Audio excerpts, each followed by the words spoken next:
Want to hear a story? I was an astronomer by trade and a philosopher by heart, spending my nights gazing at the infinite expanse of stars and my days pondering the mysteries they whispered. One evening, as the horizon burned with the final embers of twilight, I found myself drawn to a thought that had haunted me for years. It was the idea of light and darkness, good and evil, the eternal dance that shapes our existence. The observatory was quiet, save for the hum of the telescopic machinery. I trained the massive lens on a distant nebula, its tendrils of light stretching across the cosmos like a painter's brush stroke. It was beautiful, radiant, and endless. And yet, amidst that brilliance, I noticed something peculiar, a faint shadow cast by a distant asteroid drifting through space.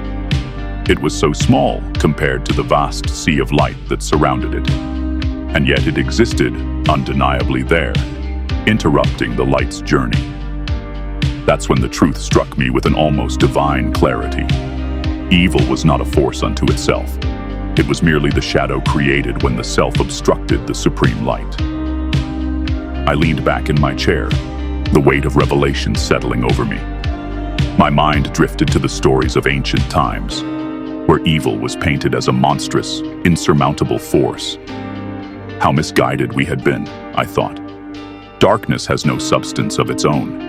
It exists only where light is obstructed. In that moment, my thoughts turned inward. How often had I been the asteroid, casting a shadow on the light meant to shine through me? My pride, my anger, my fears, each was a barrier I had erected, shutting out the boundless radiance that sought to illuminate not only my path, but the paths of those around me. The observatory lights flickered, snapping me back to the present.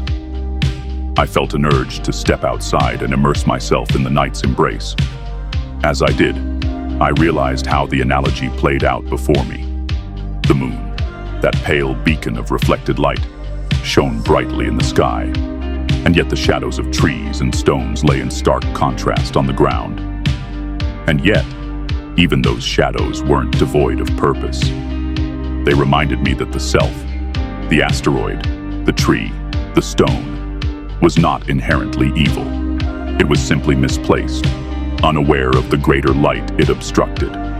If moved or transformed, it could allow the light to pass through or reflect it in ways more beautiful than I could comprehend. As I stood there, bathed in the cool glow of the stars, I felt a sense of peace. The light was infinite, unyielding, and life-giving. The shadows were fleeting, transient interruptions. It was not my job to destroy the shadows, for they were not a thing to be fought. My purpose, I realized, was to move, to open myself, to align with the light so fully that no shadow could take root within me. And so, beneath the vastness of the universe, I vowed to become a window for the light, to let it flow through me, unbroken and pure.